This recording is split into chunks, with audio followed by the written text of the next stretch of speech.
You're live. Okay. I gotta mute me. And okay. There's that. There's that. There's that. Do you need a water? I got some in here. Okay. You got your standing water? Yeah. All right. This will work. So don't be afraid to be on it, right? Yeah, so, I know. That's my cue to get my face on it. So yeah. No, you're good. I just remind you. I'm a little buzzy, Matt. Yeah. You guys have the Man Cave happy hour before it. That's awesome. It's Tuesday, 5 o'clock happy hour. You guys just put that show on as an excuse to have a few drinks. Pretty much. Pretty much. All right. Stephanie, thanks for editing this down. You're a love.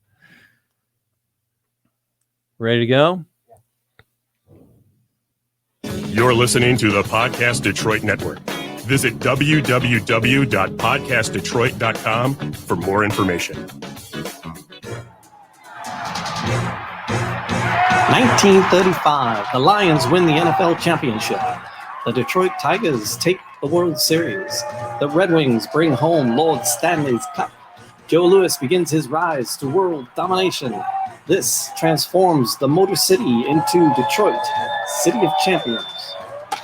Hey, there we are. Detroit, City of Champions, the podcast. I'm Jamie Flanagan. Charles Avison. We are diving into the 1935 year when Detroit was alive with victory. Yeah, this is an incredible season, man. This is the granddaddy of them all. And the things that led up to it, and the people and the players and the owners and the coaches and just everything that made 1935 happen. In the last couple episodes, we've been talking about Potsy and how he took the Portsmouth Spartans and turned them around and made it just this amazing machine down in Portsmouth, Ohio. Exactly. And then the guy from WJR, what was that cat's name again? George Richards. I work for those people. I should know this. Yeah. George Richards owned JR, and he bought the Lions. Yes. And brought There's them a whole syndicate. There's an ownership syndicate. I wanna do an episode about George Richards. George Richards. Yeah. And I want to bring in like our current general manager. Yeah, absolutely. Yeah. If he'll be on. I don't know. Yeah, I love diving deeper into it. And the other thing too is or to Mary be honest Brenner, with the you, owner of the station. And to be honest with you, my in-depth, my dive into George Richards, really, I mean, there's not that much stuff out there about him. And so if there is anybody at WJR that maybe has access to the archives, right, there might be some really, really cool stuff down there. If we only knew someone that worked there. Yeah, there you go. That's what I'm saying. I got a key card, brother. Yeah. Let's go. That's what I'm saying. Let's do a podcast from the archives. There isn't crap, man. There's You'd be surprised. They might have some kind of archival tapes. Here's the thing: is after this, we're going to be talking about the City of Champions Day party. But after the party, they had a whole interview with like all of the different champions there and everything. Like there might be some gold stuff down there that nobody has even looked at in years. Yeah. Some kind of, you'd just be surprised. Who knows? Right. Especially when you're looking at it with a different pair of eyes. We'll dig around. Yeah. So, but I want to do that. I want to talk to them. Do a show from there, man. We'll just dig through there. Oh, yeah. Dig through the archive. Totally in. But Potsy, he was amazing because he had an amazing football career himself. He's awesome before this. And retired as a player at the end of World War I when he played with his outfit and won that championship. American Expeditionary Force Championship. Yeah. And then moved into the coaching and created. And I find that interesting because, again, I know nothing about sports, and you're like, you're getting there. You're learning. The Portsmouth Spartans. Yeah. And it's like, oh, crap. It's like Michigan State. I wonder if that is an homage to those Spartans. I don't know. I don't think so. I'm not sure. How long is I don't want to say Michigan, no, but I'm curious if if that ties in. I don't. It could. I don't want to say no. I mean, there's only so many team names, I mean, it's like, and the Spartans are a legendary type of a warrior. Name. Warrior. I wonder if that's connected though. There might be. I don't know. If only we knew someone who did research. Yeah, right. Yeah. But you're baseball right now. You're busy. Well, I am doing baseball with my other project. I barely make it to the show on time because it's so and then I almost have to leave early because it's so all consuming. But But anyways, so I don't know, but that'd be if somebody listening to the show that's a Michigan State fan. maybe they have a little bit more in depth. Even a Michigan State, like where did the Spartans thing come from? Why is that name? I'm just curious if it's an homage to that, if it's tied to that at all. The legendary, the legend of the Lions before they were the Lions. And I don't know, the powerhouse that the Portsmouth, Ohio was. Yeah, and the thing about the Spartans and the thing about the early history of the Lions is that they're the story of these two teams and how how they came to Detroit and everything. Yeah, it is so fragmentary. There's a ton of different sources that talk about it, but you just get little scraps of unique information. Most of them almost every. I mean, they all tell generally the same story because that's the story they have to tell. Yeah. But you'll see little nuggets of information that are different from different sources. And that's kind of what I was doing, was cobbling it all together, was putting all the bringing stuff out of the Detroit Times and stuff like this. Well, and that's what Detroit City of Champions is, these trilogy of books where you've parsed together combine all these things to make them make sense. Yeah, but that stuff I didn't find, and that's what I mean. Yeah. It's that's a question that maybe even a Michigan State Spartan, somebody that's really into the history maybe we'll find that out. Yeah. Was that something? I said something because I do some work up at Michigan State with the scholastic journalism.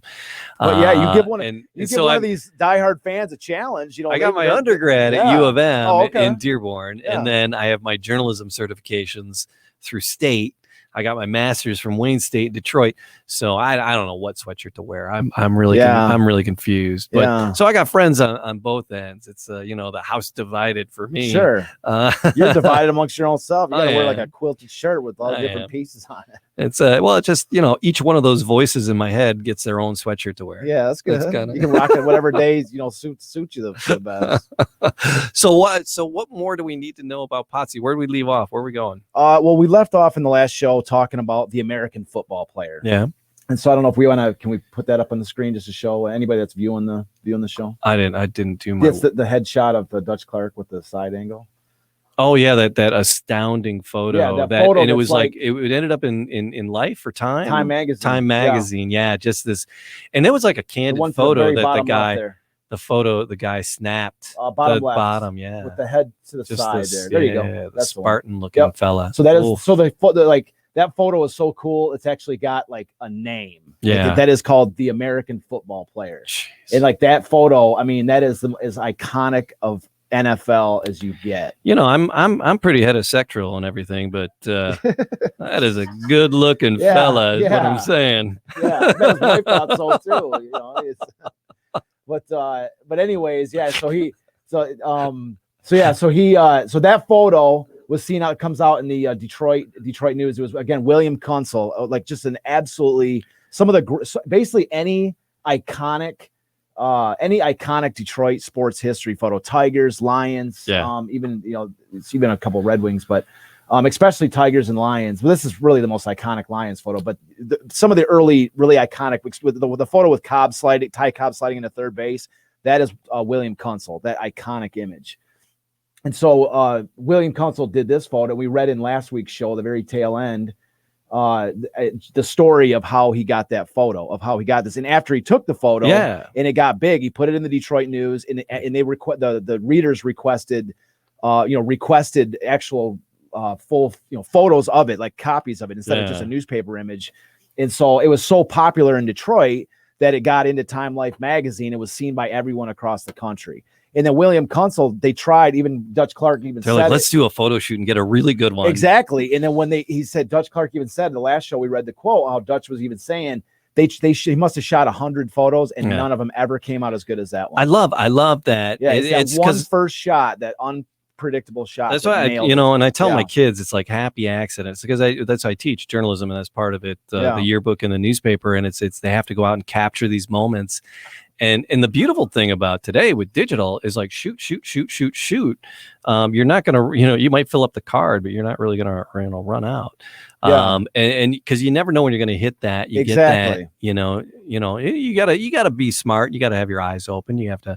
You gotta work at it. But there's the photo of the Iwo Jima photo with the flag raising, and that they took a bunch of photos from that too. And you mentioned that last time. The one shot, they made a whole movie about it. Yeah. The Flags of Our Fathers. Oh my God, amazing movie. Yeah. And they show how that photo, how major, that photo, just that one photo, the impact that it had. Well, because that was almost staged, though. right? No, according to the legend, when they took according it, to the legend, no, but the because they put a flag up, and they were like, and then the one officer was like, "Oh, I want that flag, bring it down." They're like, "He's not getting this flag." Yeah, and so they put up a different one. Exactly. And the photo came when they were putting up the second exactly. one. Then so they took the shot, but it was like, but it wasn't necessarily like staged. Yeah. Like the guy just took the shot and it wasn't nailed the first time it happened. No, it was that's what I'm saying. That's what's great Yeah. about that movie is they sort of detail like what happened. Oh, with and that then what flag. happened to those guys? And all the guys, they were all talking.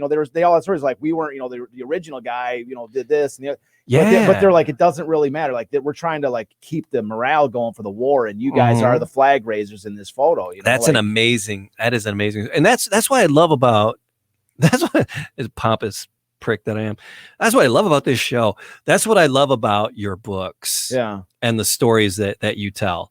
I love these little nuggets of history and these little sideways things that people don't know. And as it unfolds, you're like, are you kidding me? Yeah. Seriously? No, but that's what I'm saying. This photo, as simple as it may seem, yeah. Like a lot of times, that photo's been seen before. It's not, I wouldn't say it's the most well-published photo today, but then again, it's not the least unpublished either. Every once in a while it pops up and you see that photo and you go, oh, that's cool, man. That's a great shot.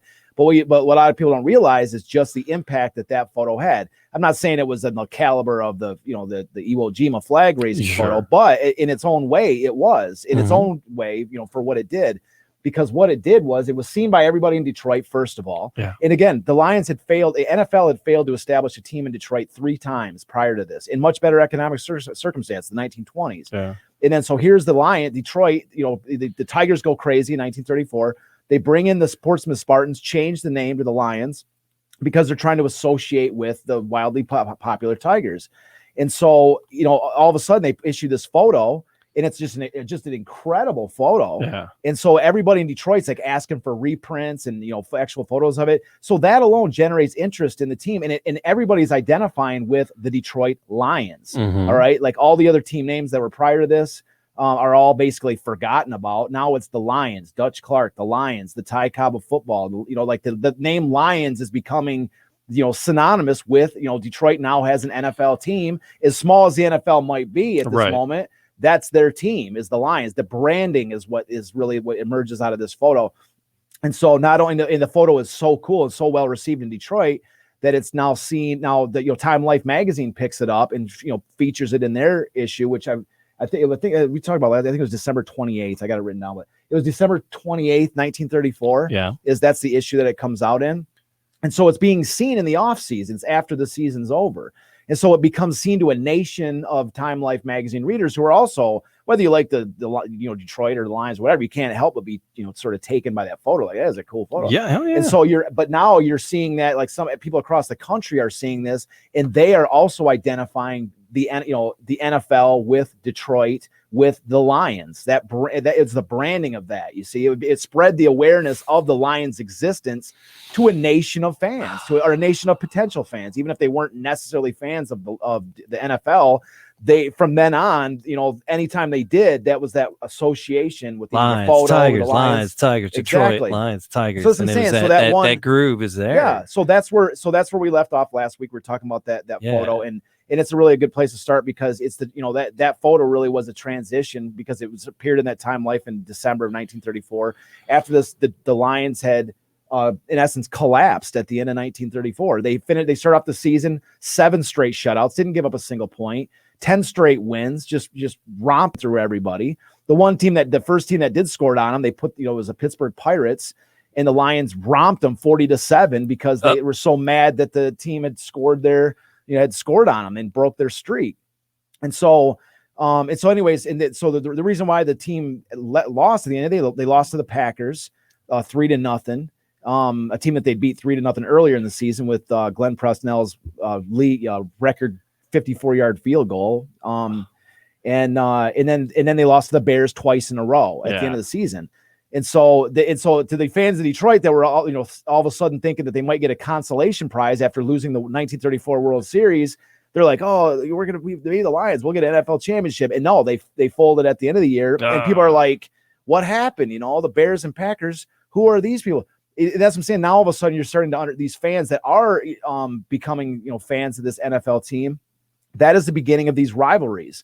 the rivalry had already existed with the Spartan players and with Potsy Clark. So yeah, there was already the rivalry. I want to take you with 11 guys. Yeah, exactly. That was already game was on. So the team and Potsy had already had this rivalry that extended back with the Packers and Bears. I mean, those are their top two nemesis. That's good drama. That makes good. Yeah, and so now the fans are getting exposed to this rivalry. And the thing about it is that rivalries are essential. I talk about it in the book. I have a whole section on it. Rivalries are often like, just kind of going, oh, rivalry is good. Okay.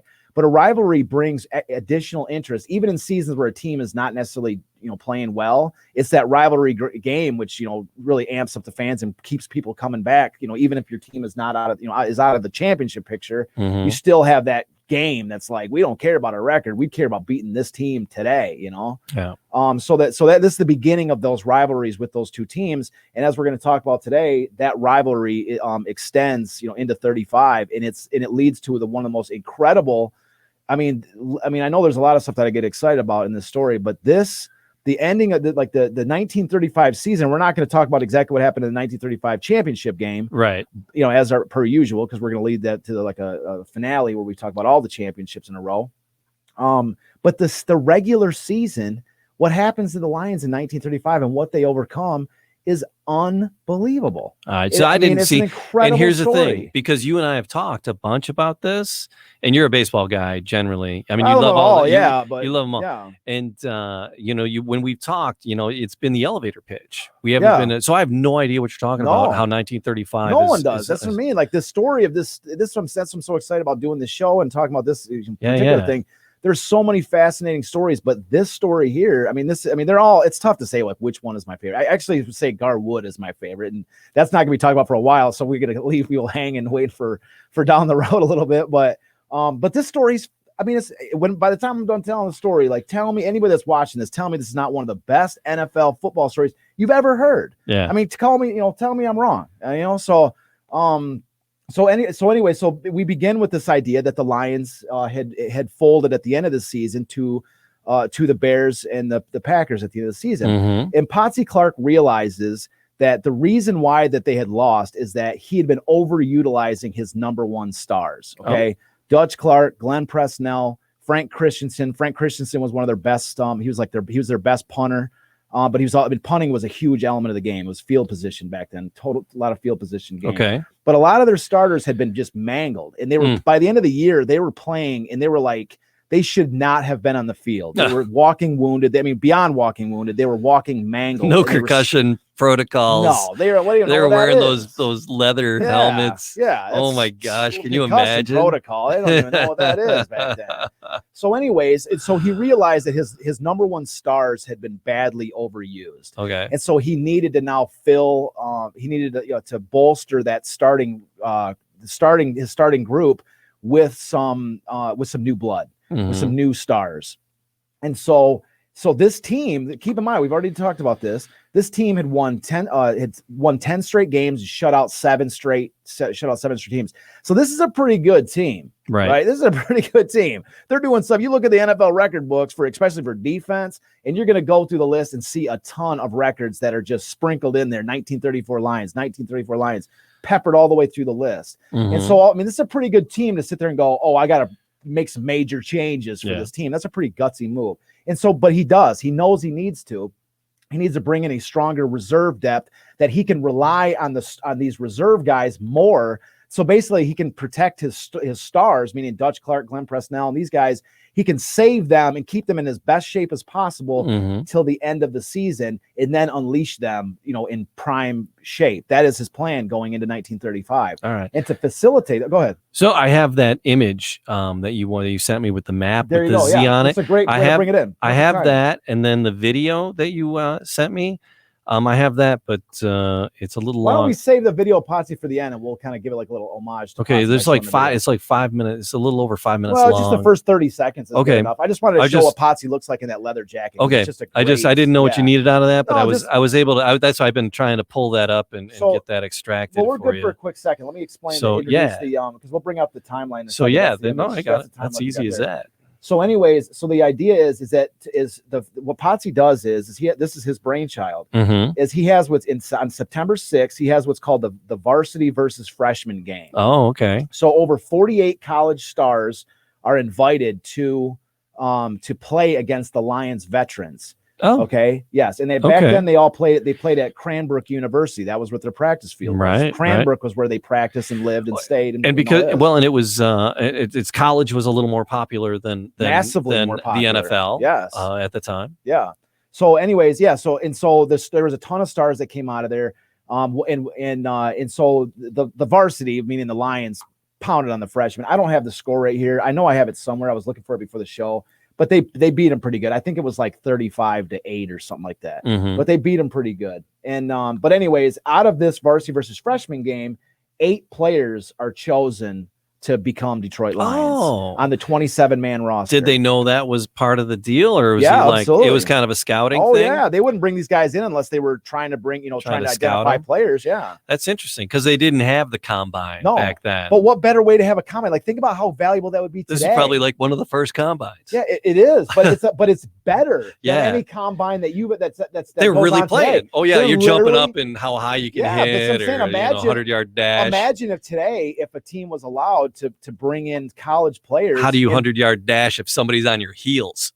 Exactly. How really you trying actually to get tackle to see how they perform against NFL players. Yeah. Like, what a better way to do a combine. I mean, it's a brilliant thing, and that's Potsy. Or the lead off of the episode. The lead of the episode is the forgotten genius of Potsy Clark. Yeah. And this is him. This is from, as far as I've seen, I've not seen any other coach that did something like this. And then going back to 31, when he had the balls to just turn 19 new guys on that team, just cut the number on the team and kept like 8 or 9 guys, and just astounding. Kept 8 or 9. He got rid of 19 guys and brought in I think it was 19 new guys on that team. Can you imagine an NFL team today? Yeah. Eliminating 3/4 of their roster. Would never happen. Yeah. Exactly. 2/3 of their roster. It's too radical. They'd be like, that's crazy. Why would you get rid of that? It's too, so he, 1931, he recognized the need for a massive overhaul of that team. And then going into 1930, at the end of 1934, he recognizes a team that's what I'm trying to keep in mind. A team that won 10 straight games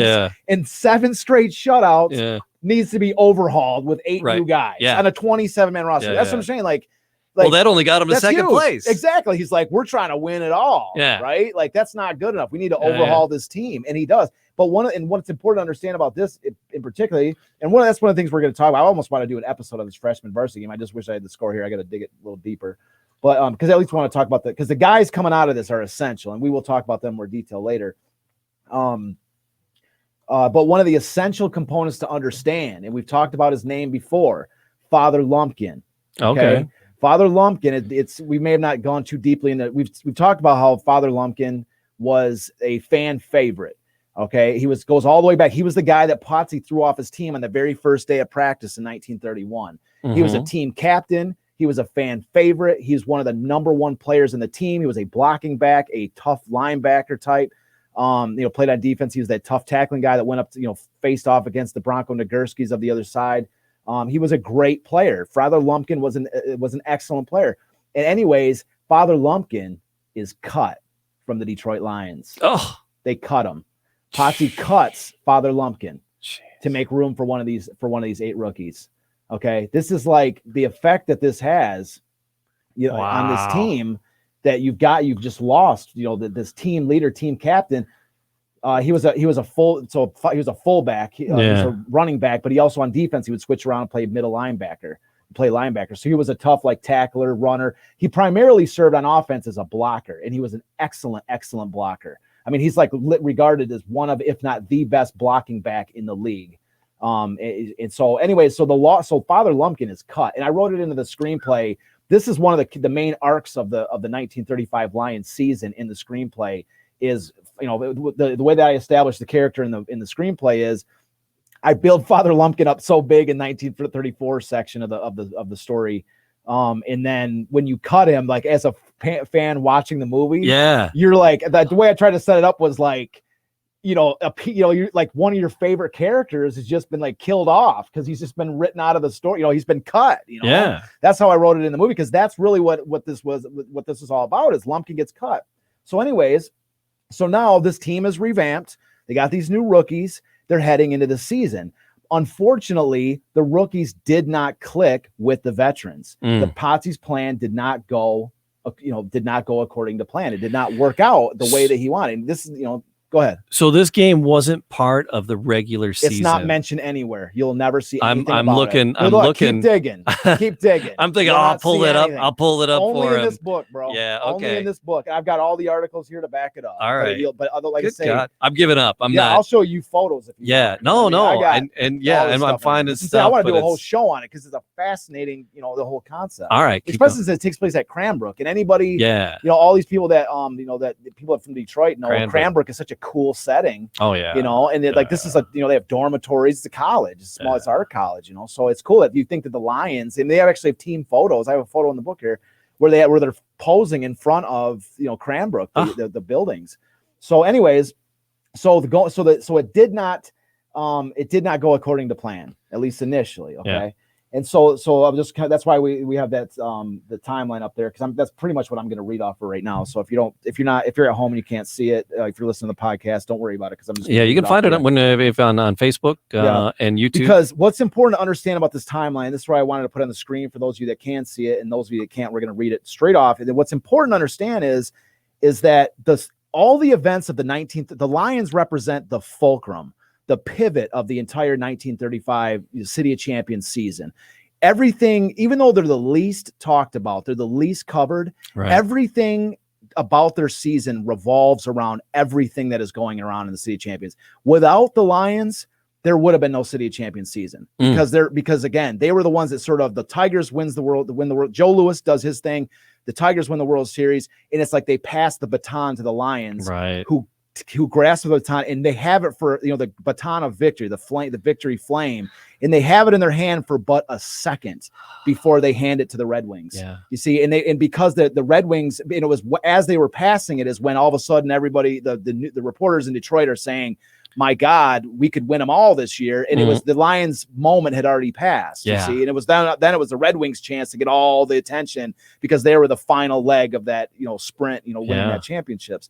So that's what I'm saying. But without them, there would have been no build up to the Red Wings. So this game. So everything finding these 8 players. Well, yeah, that's what starts it, and that's like I say, September 8th, 1934. That happens. So going into, and I'll explain it. Anybody that can see the timeline on the screen can see it for themselves. But I'll go through it for, like I say, especially for those that are listening to the show. So September 20th is the first game of the Lions season, and they win their first game, 35-0. They beat the Eagles. Okay.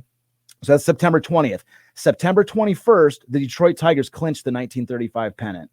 Okay, so straight off of there. So right after this, they clinched the pennant. All right, so September 24th, Joe Louis defeats Max Baer. Okay, and we haven't got to Joe Louis yet. Right. We haven't got to Joe Louis yet. But this, when we do get to Joe Louis, the defeat of Max Baer is the signature moment of Joe Louis's entire season. Right. All right. This is a major event. This is such a major event that Mickey Cochran actually takes a game off. I mean, if the Tigers had just clinched the pennant, as we see here, the September 21st, Mickey Cochran actually plays hooky from a baseball game and sneaks off to New York to watch this Max Baer fight. Wow. That's how big that fight was. Wow. That Mickey had left the team.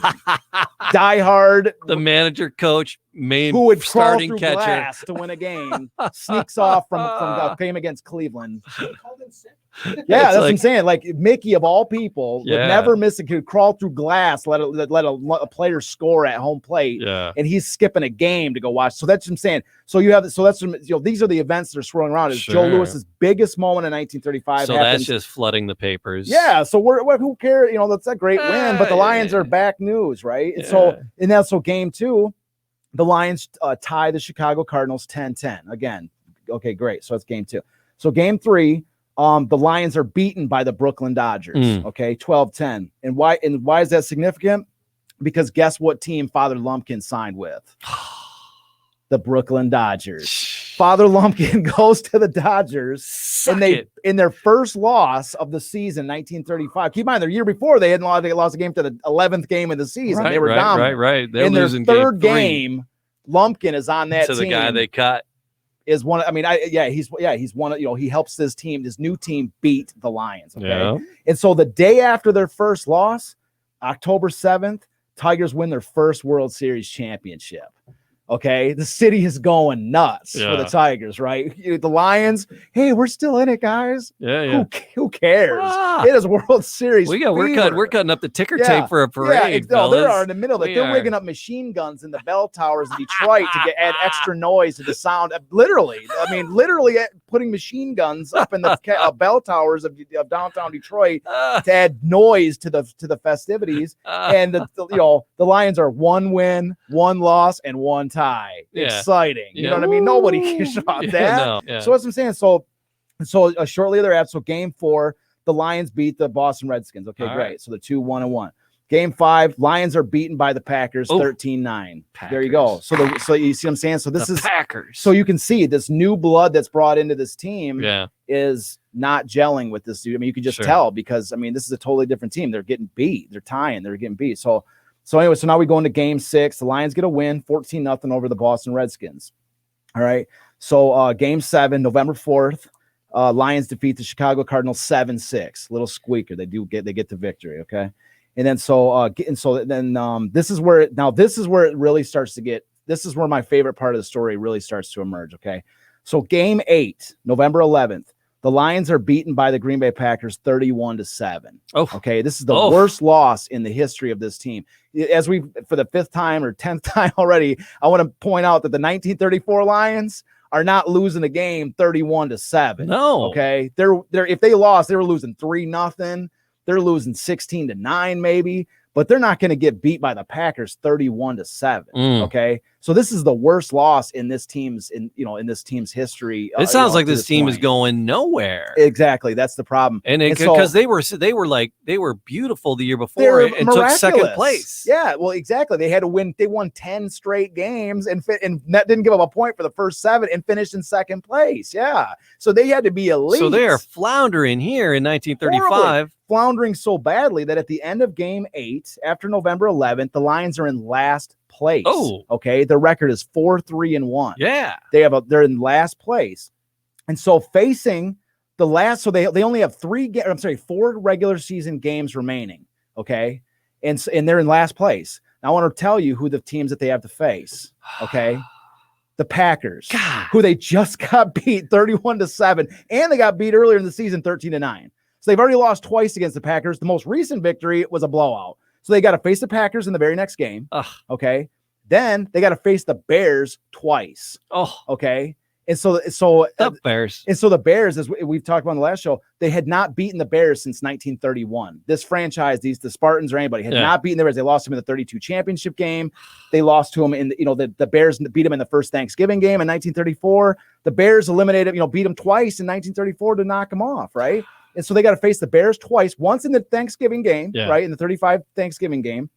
And the final cherry on the tough to swallow cake of their final schedule, the Brooklyn Dodgers. They got to face the Dodgers with Father Lumpkin, who have already beaten them in the beginning of the season. Jeez. Okay. Now as with their record, a 4-3-1 record, they're at the point where a loss in any of these games. Yeah. And their season's over. Oh, yeah. Okay. And so we've already described here, we've got the rise of Joe Louis. We've got the Tigers winning their first World Series. If the Lions finish off this season without a championship or with just a mediocre finish or anything like this, the entire future of the franchise could be over.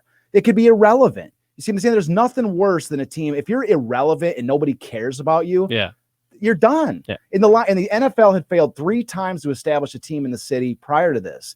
And that's what I'm trying to say. That's why this moment is such an incredibly pivotal time in the history of the Detroit Lions. Is if they would have just rolled over and been done with it and been like, we're done. We're last place. We're never going to beat the Packers after blew us out, the Bears, and Lumpkin, who's having a satisfactory, season of a bloodlust against our team for us cutting them. Yeah. So, if we're pretty much done, they talk about today, like the same old Lions, this wasn't the same old Lions. Right. Okay. This was not it, because the very next game against the Packers, they come out and beat the Packers 20-10. Okay. All so right.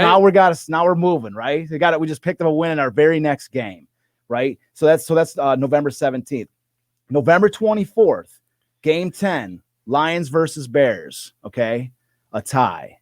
They don't beat them. Yeah. But a tie counts for no points for or against. No up or down. Exactly. Yeah. But I want to read you a quote. It factors in differently today. Yeah, I don't even think. Yeah, they can tie, but I think it counts as like half or something. I forgot exactly how that's. But I want to read you just the first paragraph. This is coming from the first book. In the appendix of the first book, I put a game summary for every Lions game from 1935. And so I want to just read you just at least the introductory paragraph because these writers at this time were so sensational. This is Bud Shaver. Just the language and the style. Yeah. Was just so different. Yeah. I love it. Yeah. So the introduction. So this is totally worth it. Anybody, this is a really long game description. Yeah. I just want to read the opening paragraph. So if anybody has the first book or wants to get if you ever want to read this article, this is in the appendix. So it's not we call this reading along with Chuck. Yeah, there we go. Yeah. But they so if you ever want to, the appendix has got some real gems of information, even though it's not part of the main body of the work. So this is after that tie game with the Bears on what does it say? So this article came out on November 25th, 1935, and it's written by Bud Shaver of the Detroit Times, who is one of my favorite writers of all time. Right. Okay. So anyways, so it says, Detroit Lions today are nursing honorable wound stripes that come from the turmoil of bitter conflict. Potsy Clark's steel-bodied and stout-hearted men battled the rugged Chicago Bears to a 20-20 tie in a free-scoring battle that gagged, stuttered, and bewildered a crowd of 14,624 at Wrigley Field yesterday afternoon. It was a game in which spectacular passes, long runs, and discouraging penalties at critical moments were interwoven into a brutal, slashing fabric of football that often found fights raging both on and off the field at one and the same time. And so here it is right here. So this is the final bit. So never in the history of pro football has a more harsh or pulverizing battle been played. Men collided as if shot from springs of steel. Several from both teams were carried off the battlefield, and most of them later returned to the sanguinary struggle to help sway the fast-changing gridiron drama that the football fates decided should end in a deadlock. Pulverizing, sanguinary. The language, that's awesome, man. That's what could you imagine a reporter writing articles like that today? No, and God, that's the drama, man. That's the problem. It's that rich language. Yeah. And not afraid to use bold words that the fates decided should end in a deadlock. Never before as a gridiron drama. That's what I'm saying. And when you're reading it, is that editorializing? No, that's what I'm trying to say. That article, that's why I said anybody that has the book that wants to read about this, it's really worth it because when you're reading the article, you're seeing this. They're like, it just goes back and forth, fights, scraps. He's not lying. Oh yeah. Could you imagine with an intro build like that? Right. Okay. You go and you read the rest of the article, like, I'm going to the game. It was all right. I'm going to the game. Yeah. Well, I'm just saying, though, can you imagine if you read the article, you're trying to catch up on it, and then the description of the article, the remaining of the game, they're like, there wasn't really much going on. It was just kind of like a really tame, this huge buildup, and then otherwise, it's just kind of a lame description or whatever. No, man, the more you read that story, by the time you're reading it, you're thinking that literally some kind of clash of the titans has just taken place, and you were not there to watch it. Right. You know what I mean? It just makes you want to go my God, that was incredible. And for me, the writer, putting this stuff together later on, 80 years later, I'm sitting there going, oh my God, this is so incredible. And that's what I'm saying. And really the reason I wanted to focus on that is because I've read, there's a ton of different articles about the games, and they're not all hyped like that. Mm-hmm, okay.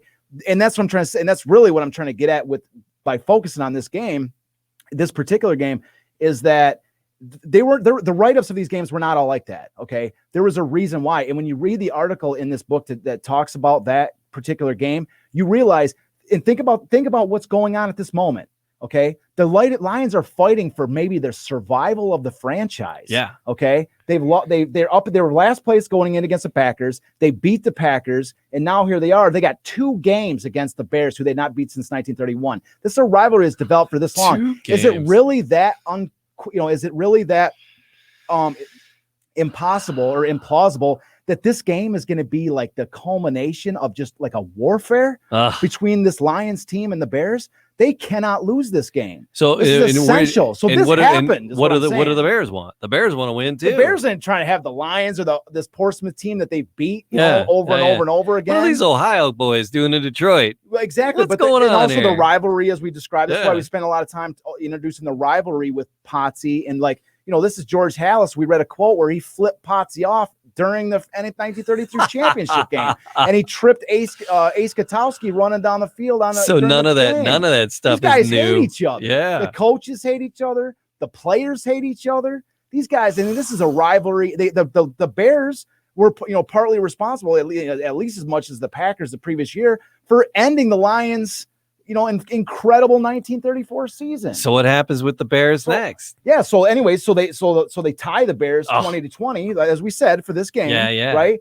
And so that sets up the game 11, Thanksgiving 1935. So this is the second Thanksgiving game ever. Yes, and the Bears had beat him in the last one in 1934. And this one, the Lions get their revenge, and they beat the Bears 14-2. Finally. Yes, and here's what's great is that they and so by beating the Bears, they number one, they eliminated the Bears from getting to the championship.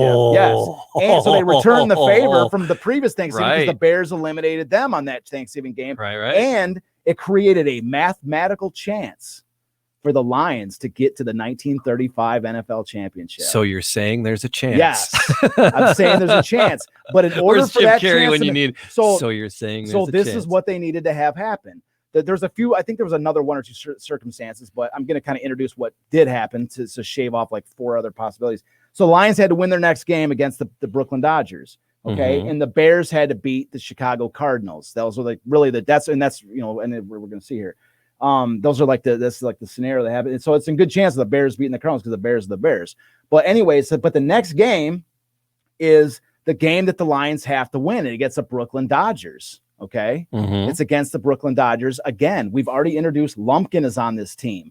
Lumpkin is, has this now bloodlust for his former team of one of the best players in the NFL. And one of the reasons why that Lumpkin was cut was that supposedly he was a great offensive player. He was a great defensive player, but he had one sort of major hole in his game. And that was his ability for pass coverage. He would give up long passing touchdowns every once in a while. And so that was really one of the weaknesses in his game. And so in an era that the pass is becoming more and more and more prevalent, in fact, one of the guys that the Lions picked up in that one of the 8 rookies was a guy named Pug Vaughn, who played for the University of Tennessee, who was a legendary passer at the University of Tennessee. Okay. And so that's where even the Lions are starting to become a passing oriented team to a certain extent. So the passing game is starting to become huge, and they have one of their liabilities, that again, that's why, for that radical change to get rid of Father Lumpkin was because of his inability, that hole in his game. So I want to read to you to the quote from from what happened from that Brooklyn Dodgers game. Again, this is in this book here, page 357. So like I say, this is the game they got to win. If they don't win this game, it's over. They've come so far already. Beating the Packers, tying the Bears, beating the Bears, and then now this final game against the team that they've already lost against with their old, friend on there. So, okay, right here. Hang on. All right, go ahead. You got it? Go ahead. Okay. So Detroit Lions have proved their championship caliber. Apparently hopelessly out of the national professional football race a little more than 2 weeks ago, Potsy Clark's fine football team has closed with a rush, which entitles it not only to a shot at the title, but the admiration of all Detroit. The Lions exhibit much of the same savage, indomitable spirit which moved the Detroit Tigers for the past 2 seasons. The boys in silver and blue have the old will to win, and there is nothing more thrilling and satisfying in sport than that spirit in action. In their last 2 engagements at University of Detroit Stadium, the Lions easily have been the class of the Pro League. There was nothing fluky about either of their victories. No football team we have seen has the versatility and competence that the Lions showed in their last 2 games. Detroit's 28-0 victory over the Brooklyn Dodgers yesterday was especially impressive. It was played in bitter cold on a frozen, rutted field. A tricky crosswind swept the field, blowing out of the northeast. The Lions were especially effective on attack with their off-tackle play. It is the basis of Potsy Clark's well-thought-out offense. There is nothing fancy about it on paper, but the manner in which the Lions perform it makes it a gridiron masterpiece. They simply drive a wedge between the defensive guard and tackle, splitting a path for the ball carrier. Usually the tackle and one of the backs turn the defensive guard in. The right end and another blocking back turns the defensive tackle out. The fullback keeps the defensive end off the ball carrier. The other members of the offensive line go down to block out the secondary. It is one of the simplest plays in the book, but few football teams execute it with the precision and skill of the Lions.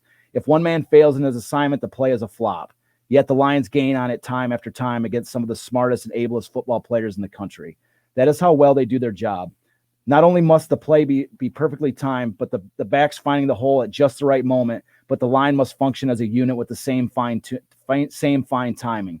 The beauty of the Lions' performance is that they play it with variations, as a violin artist might add to the beauty of a musical score with his own improvisations. As we said before, that off-tackle play is the backbone of the Lions' offense. Off it sprout the collection of spinners, reverses, and sweeps and passes, which makes the Lions one of the finest offensive teams football has ever seen. It is an offense not built around one man, as much of the Chicago Bears offense is built around Bronco Nagurski, or the Green Bay Packers attack is built around the passing combination of Herbert and Hudson. It is an operation of 11 men. That's why the Lions attack is perhaps the soundest in football today. It operated yesterday just as well with Presnell and Gutowski in the backfield as it did with Dutch Clark and Bill Shepard in their places. It didn't make any difference who was in the line either. That is the ideal offense and almost the ideal football team. The Lions have something else in their offense which few teams have. So well do the members of the line coordinate that they gain as easily inside the 10-yard line as in midfield. Few teams do that. The Lions accomplish it by unusual smartness in the line. The Lion linemen introduce variations so that they seldom can be said to repeat a play. Basically, it is the same play, but varied to take advantage of changes in the defense. That requires smart coaching and smart playing. The Lions did very little passing yesterday, but one pass scored a touchdown from the Lions' side of the 50-yard line. It was a typical Potsy Clark pass, one which started like a run and continued as a run until the defense was forced to commit itself, then the pass developed.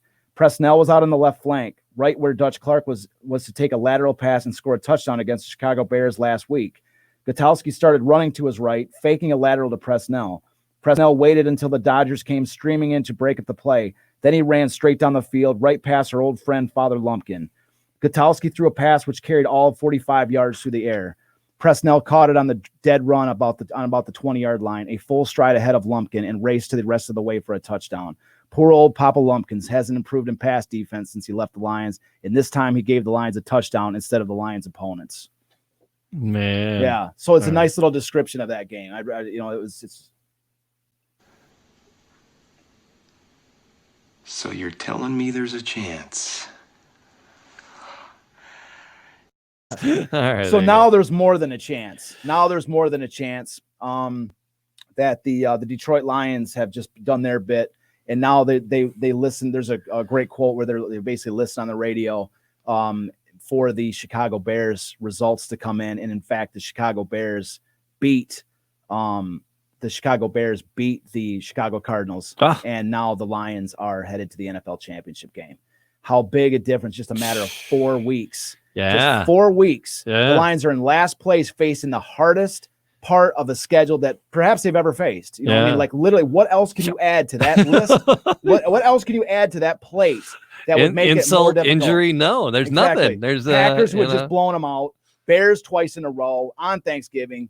And then their old friend Father Lumpkin on a Brooklyn team that had already beaten them once in the season. Yeah. And it's at this moment that these 8 rookies gel with these veterans. It's at this moment where they finally come together and they become the machine. Yeah. And it's really at that moment that the genius of Potsy, the beauty of the risk that he took, right, overhauling a team that had won 10 straight games and had 7 straight shutouts.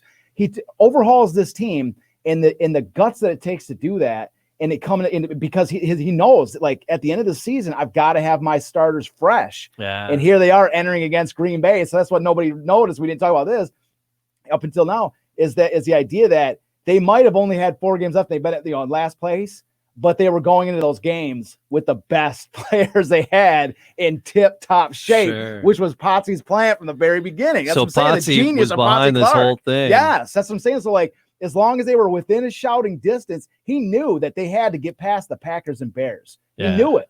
And he knew that he was not going to be able to do it unless his starters were in prime shape. Right. And so he just had to win enough to keep it close. to get to the end of that season and have Dutch and Presnell and all of his starters in great working order. And that's where, like I say, the genius of Potsy really shines is that last stretch. And it's one of the greatest series of games in Detroit Lions history. I mean, you see what I'm saying? I'm hoping that I convey this, just how incredible that this 1935 Lions team and Potsy Clark's role in this. I'm really, that was really the goal of this, this 4-part Potsy Clark series. So I could keep going on a little bit. So, and I don't want to go too far into it. Well, I want to set up a little. No, we'll come back to it. I don't want to get too far in because we start talking about the Lions NFL championship, and I don't really.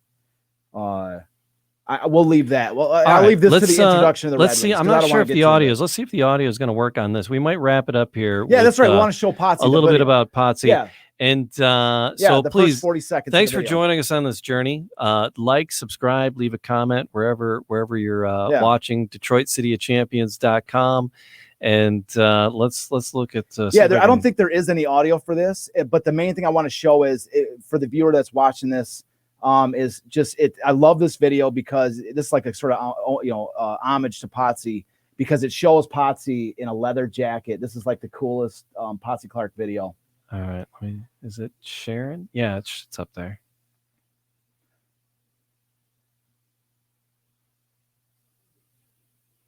So it's a silent piece. It is, yeah. I don't think there's any audio to it, but this is a great video. And this is actually from back when they were back when it was Portsmouth. They were the Portsmouth team. All right.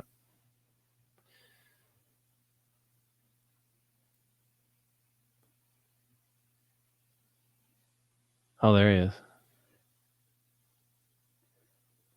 Yep. So there he is right there, bottom left corner. But when he's on his knee, I don't know if you can see it in the first. Oh, so right there he is right there. That's Potsy right there as a coach with a leather jacket. Yeah. But you throw it one more time in there. I was like kind of talking, interfering with it. It's awesome, there you go, man. Yeah, there you go. That's good looking. Yeah, so he's kind of reviewing the game with the Bears. Exactly, they're going over it. Yep. Yeah. I believe this is the game that was posted by Sean Dunn, who's a city councilman at Portsmouth, who I got to know. Okay. Down in Portsmouth, he went through a great personal expense to. I believe this is the one that there's 2 videos he put out. They found it in some old film canisters, some old nitrite. Some really clear footage. I believe this is the footage. There are 2 videos that he put out. I mean, for 1930, whatever this is, this is really clear footage. Yeah, it's a great compared to the thing you were sharing was all scratched up. Yeah, drag it behind your car for how long? Old film doesn't it didn't last. Yeah, in this video, I believe if you go on, for anybody that's listening to this or seen it, if you type into a YouTube search for 1931 Portsmouth Spartans, you'll see a few different videos. This is one of them. This is the Spartans at Wrigley Field against the Bears. I think it said 1931 at the header. Yeah. But it's a great video. The thing I love about it especially is that intro where you see Potsy like wearing this leather jacket, and it's a really clear shot of him. Yeah. And because he actually, from what I read, he wasn't particularly fond of getting his photo taken or any videos. So it was kind of rare to see him. Right. And that's why this video is so cool. Oh man, that's awesome. But I mentioned Sean Dunn. He, like I say, this great personal, he went through, personal expense to get these videos put up. There was like I think it was called like a nitrite film where it was like explosive. Like if you like drag your feet on the ground with like kinetic electricity, like you're going to explode the film. Like it's that flammable. It's so flammable. Like a lot of people won't even touch it. And he was able to find somebody that was like, would work in it. And then brought that out. So it's on YouTube. That was brilliant. See it. Yeah. All right, that's going to do it for this week. Detroit City of Champions. We'll be back with more of the story next time. And thanks for being here.